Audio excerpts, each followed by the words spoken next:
And welcome back semuanya di Randomness Personified. Kali ini kita akan menyentuh episode ke-50.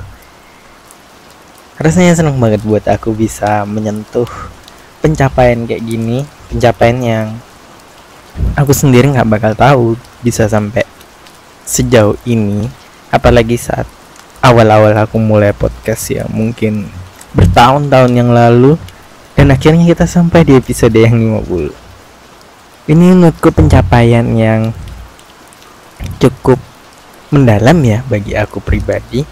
Karena ternyata setelah semua ini, setelah semua yang udah aku alami, semua naik turun dalam hidup, dan banyak banget kejadian yang udah terjadi dalam bertahun-tahun belakangan, ternyata aku tetap bisa juga mencapai episode ini dengan berbagai perjuangan yang harus aku lewati untuk bisa sampai di titik ini.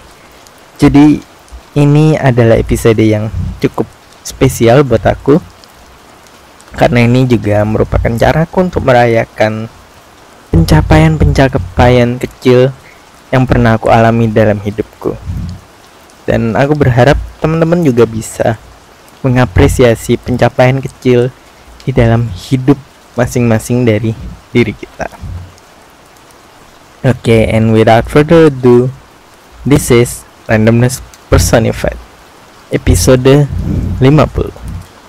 Psikiaterku pernah bilang.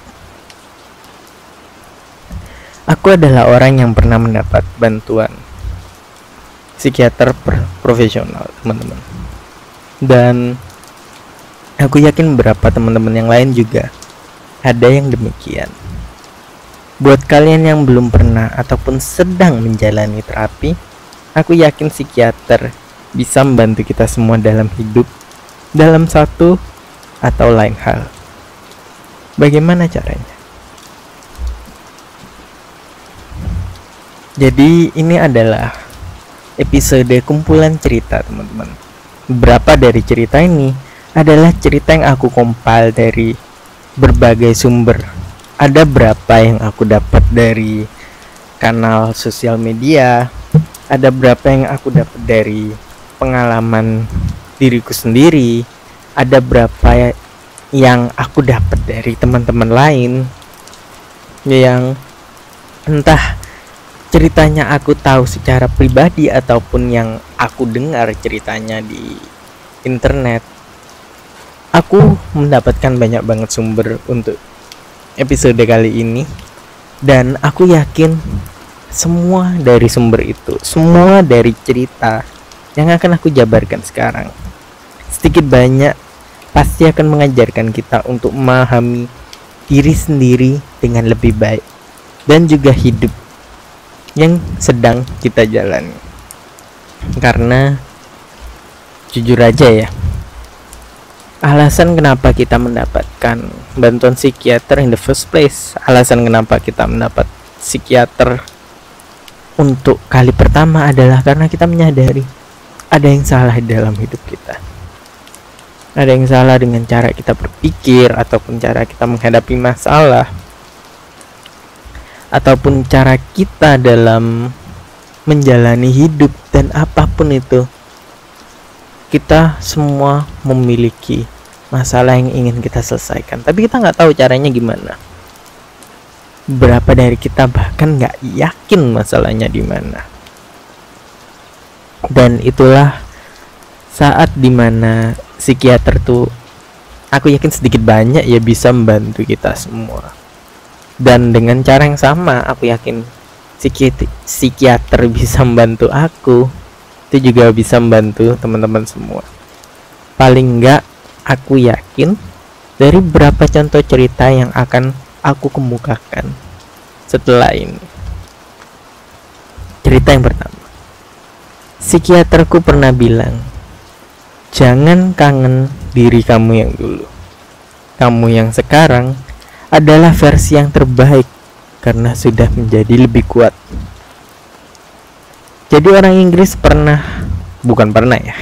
orang Inggris punya suatu kiasan, teman-teman, which is hindsight over clarity, yang dalam artinya Melihat masa lalu bisa membuat kita mengerti situasi yang menimpa kita dengan lebih baik, dan kita bisa belajar darinya. Dalam artian ya, kalau aku boleh kasih studi kasus nih, kita belajar motor, terus kita ngerem mendadak cepet banget, weng gitu, dar, motornya menabrak pohon. Kedepannya kita tahu bahwa kita nggak boleh menginjak pedal gas dalam-dalam, karena kita tahu itu berefek pada kita menabrak pohon. Nah, kita bisa tahu hal itu karena kita menabrak pohon setelahnya. Jadi kita mendapatkan suatu pembelajaran karena kita sudah melakukan kesalahan, karena kita sudah menjadi versi yang sudah menabrak pohon ya. Versi kita yang lebih bijak karena sudah menabrak pohon.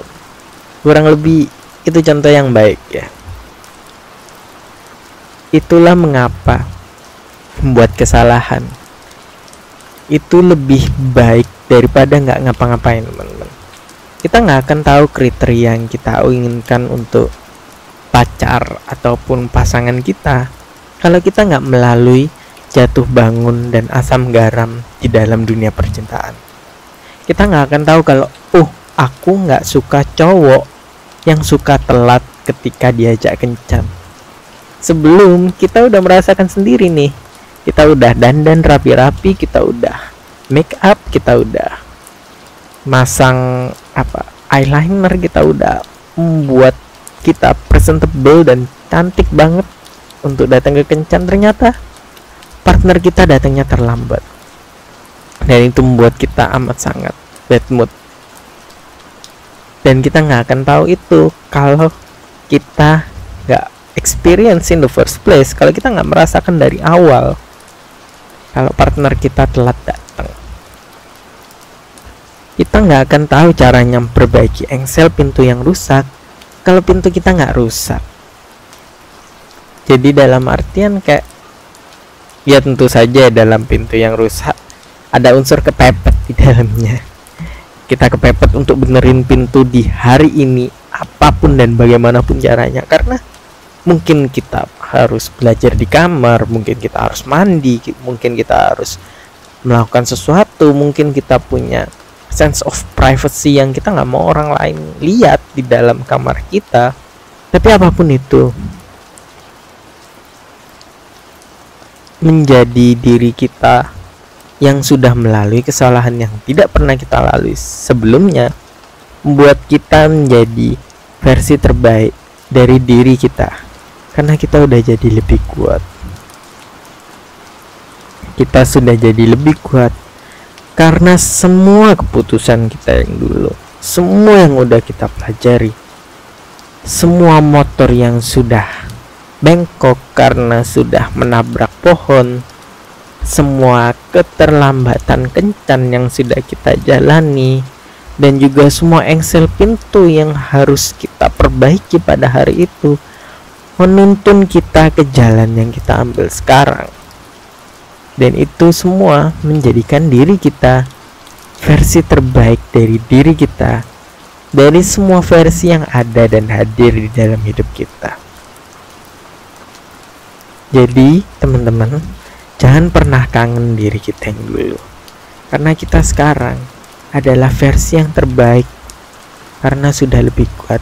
Ibarat kata kita handphone nih, kita yang dulu adalah iPhone 5 dan kita yang sekarang adalah iPhone 16. Setelah bertahun-tahun kita udah menjalani banyak hal, kita udah mengalami OS yang lebih baru, otak kita udah lebih sensitif nih dalam menghadapi berbagai hal dan berbagai masalah yang udah hidup tentukan, yang udah hidup lempar ke dalam diri kita, menjadikan kita diri kita yang sekarang. Jangan pernah nge-trade in iPhone 16, yaitu diri kita sekarang, untuk menjadi diri kita yang dulu, karena tidak akan ada apa-apa di dalam diri dulu itu, hanyalah mungkin sense of nostalgia yang udah lama usang. Diri kita yang sekarang adalah versi yang terbaik dari diri kita. Lalu ada cerita kedua. Psikiaterku pernah bilang, kalau yang dicari bahagia, yang dilihat bahagianya. Jangan malah lihat alasan kenapa nggak bahagia. Nanti jadi nggak fokus. Aku punya satu cerita. Temen deketku pernah bercerita di suatu hari, di suatu tahun yang kita nggak akan sebutkan, ketika pasar saham. Jadi dia main saham ya. Dia adalah seorang broker.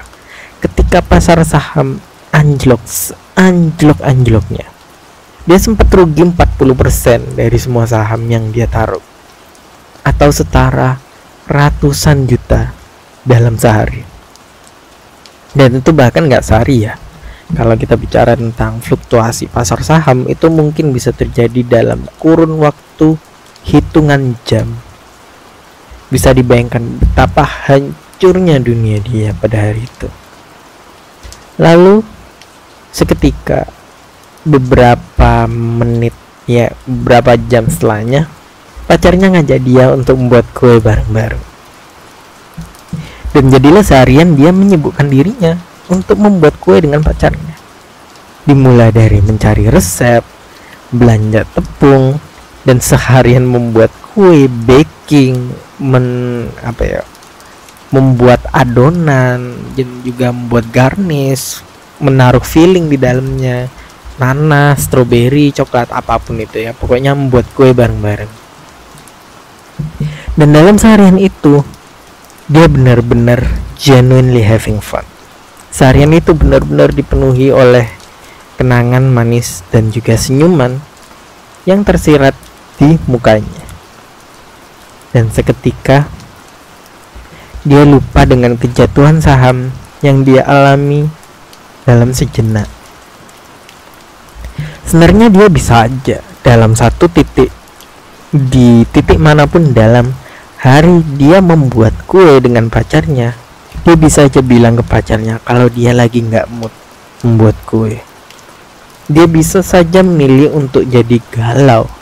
Dia bisa aja mengurung diri dan kamar dan berpikir tentang semua keputusan yang harusnya dia ambil. Dia bisa saja untuk menjadi gundah gulana atau menabung kecemasan untuk esok harinya. Tapi dia nggak memilih untuk jadi itu. Dia memilih untuk mencoba bahagia. Dengan dia mencari kebahagiaan itu sendiri, sebenarnya dia sendiri udah menjadi bahagia. Dan ternyata besoknya pun, bukan besok yang besok banget nih, aku bicara hitungan hari ya. Besoknya pun pasar saham di buyback kembali dan market kembali seperti sedia kala. Yang berarti uang yang dia hilangkan dalam 40% dalam hitungan jam itu berangsur-angsur kembali. Jadi sebenarnya dia nggak benar-benar perlu untuk menangis ataupun bergalau di hari dia kehilangan semuanya itu. Ternyata dengan dia memilih untuk menjadi bahagia dengan kondisinya dia sekarang, dia udah menjadi orang yang lebih baik. Dia udah menjadi orang yang mencari kebahagiaannya sendiri. Kita hidup dengan menabung kebahagiaan kita sebagai bahan bakar kita dalam melaju lebih jauh lagi dalam hidup ini. Karena ujung-ujungnya semua yang kita lakukan itu dalam satu hal maupun hal yang lain juga akan mengakar demi kebahagiaan kita masing-masing. Jadi kalau teman-teman merasa membutuhkan bantuan profesional ataupun butuh orang untuk ngobrol bareng, apapun itu, usahakan untuk mencari kebahagiaan di dalamnya, teman-teman. Jangan lagi berorientasi pada waktunya ataupun uangnya yang udah dikeluarkan ataupun hal-hal lainnya, tapi kebahagiaan yang kita dapat di dalamnya. Dan ketika kita berorientasi kepada kebahagiaan itu sendiri, tanpa kita sadari sebenarnya kita udah menjadi bahagia. Ketika kita mencoba positif dengan semua situasi yang kita sedang alami dan masalah yang sedang kita hadapi, dan kita tetap menjadi bahagia, sebenarnya kita udah menjadi orang yang menang di dalam hidup.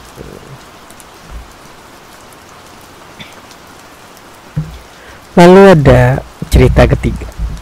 Psikiaterku pernah bilang, tidak usah takut ditinggalkan orang lain. Semua orang ada masanya dan manusia itu dinamis. Segala hal di dunia ini akan meninggalkan kamu, kecuali dirimu sendiri.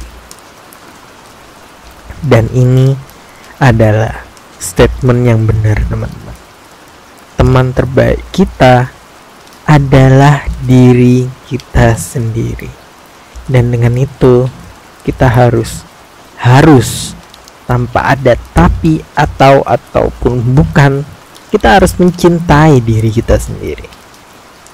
Karena yang akan setia menemani kita dari awal kita meniti karir, dan di akhir hari pensiun kita, yang setia ada saat kita awal memasuki taman kanak-kanak sampai kita lulus SMA, yang akan selalu setia saat kita sedang senang maupun di saat kita susah, yang akan setia menemani kita di setiap perjumpaan cinta dan setiap perpisahan cinta, setiap pagi hening dan juga malam ribut kita.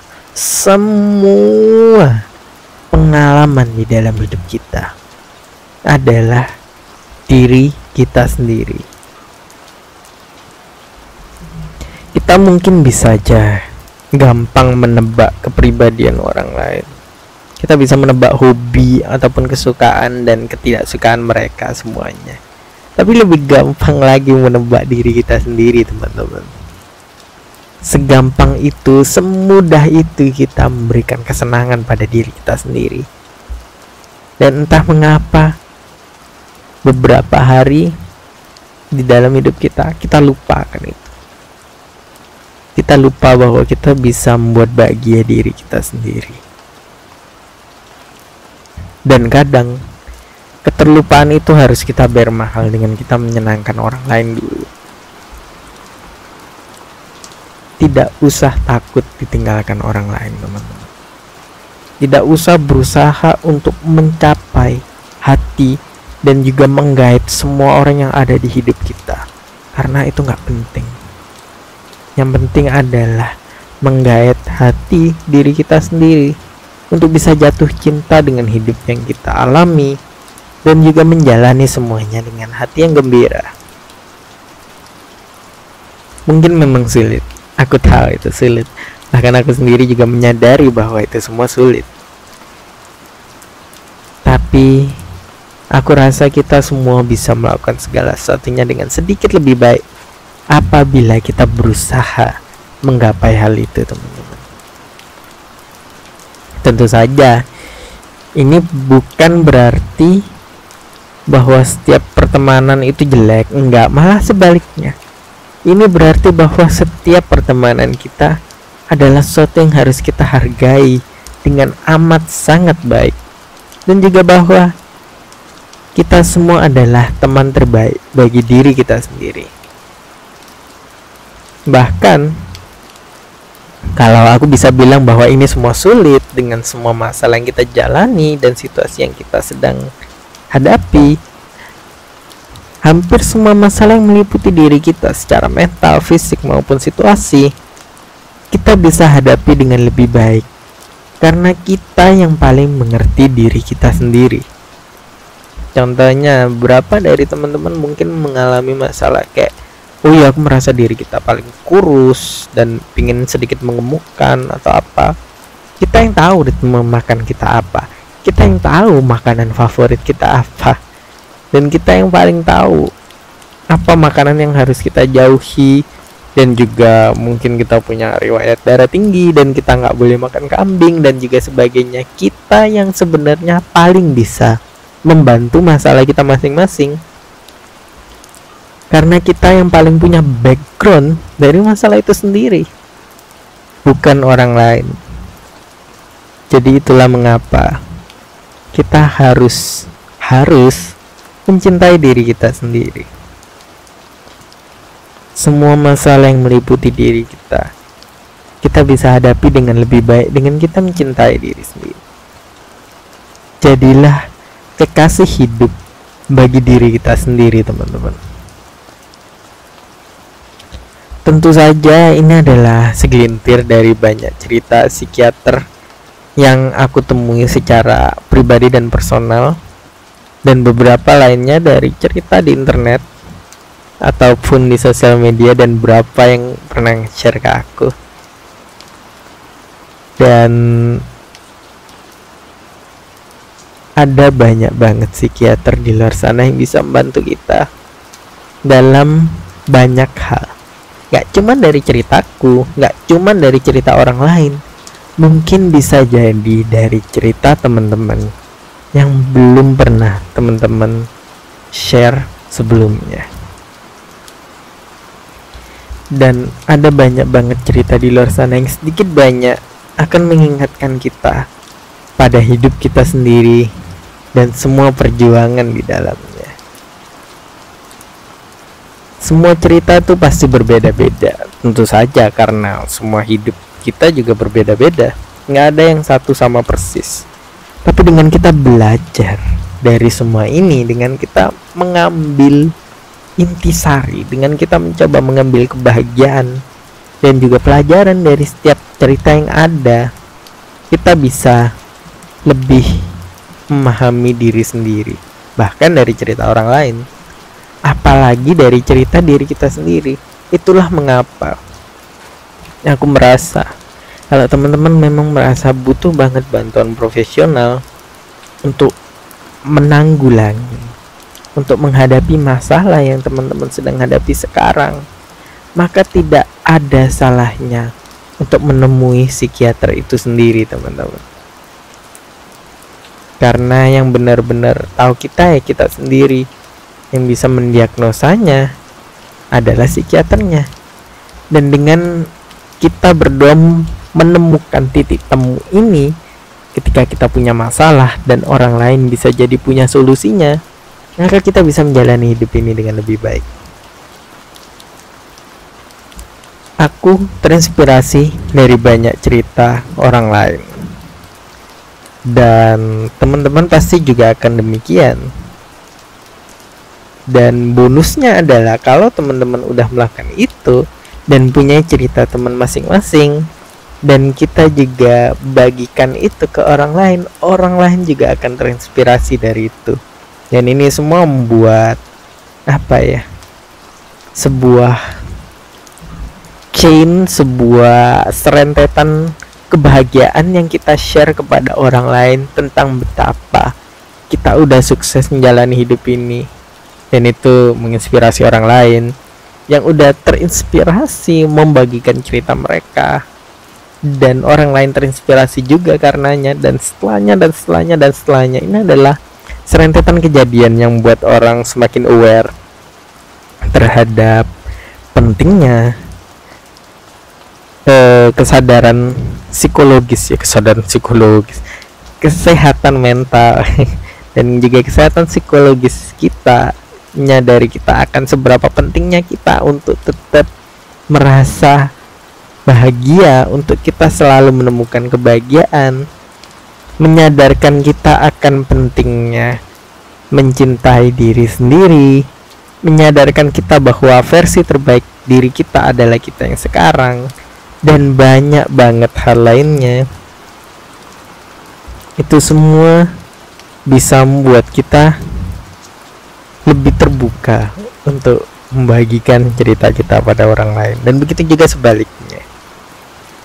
Aku benar-benar berharap kita semua bisa menjadi orang yang lebih aware akan pentingnya pergi ke psikolog maupun ke psikiater. Kita bisa membuang jauh-jauh norma orang zaman dulu bahwasanya orang yang pergi ke psikiater adalah orang yang sakit. No, orang yang pergi ke psikiater adalah orang yang mencoba untuk jadi sehat. Sama seperti kita mempunyai kaki yang patah ataupun mata yang rabun dan kita pergi ke dokter.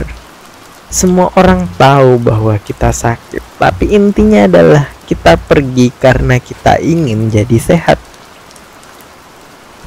Dan itulah yang ingin kita bangun. Aku bangun ya, kita ya. Aku dan kita ingin bangun bahwasanya orang yang pergi ke psikolog adalah orang yang ingin sehat. Nggak semua orang yang pergi ke sana adalah orang yang sakit jiwa berat. Ada orang yang juga mempunyai sakit jiwa ringan, yang mungkin itu adalah aku dan juga banyak dari kita semuanya. Dan kita hanya ingin disembuhkan. Semoga ini semua cerita yang udah aku bagikan bisa membuat kita lebih terbuka pada orang lain, membuat kita bisa menemukan kebahagiaan dan membuka lebih banyak lagi tentang hidup kita, pengalaman kita. Karena aku ingin banget mendengar pengalaman kita semua dalam menjalani hidup di dunia ini, menjalani semua masalah yang kita sedang hadapi di dunia ini, dan juga untuk mendengar semua yang udah terjadi di dalam perjalanan kita untuk menjadi lebih baik, lebih sehat dari semua yang udah kita alami. Aku akan selalu berdoa untuk kesehatan mental teman-teman semua, dan aku juga berdoa untuk keberanian kita semua untuk memberanikan diri untuk membuka diri kita kepada orang lain. Mungkin pertama dari teman dan keluarga, dan yang kedua kepada orang yang mempunyai kapabilitas profesional seperti psikolog dan psikiater, dan kita menyadarinya bahwa kita melakukannya untuk membuat diri kita lebih sehat. Dan aku juga tentu saja berdoa untuk kesehatan kita semua. Thank you so much for listening to this podcast ya, di episode yang ke-50 ini. Sangat istimewa banget buat aku, dan aku berencana untuk melakukan ini lebih banyak lagi. This is Alessandro Mulya from Randomness Personified, signing out. Peace.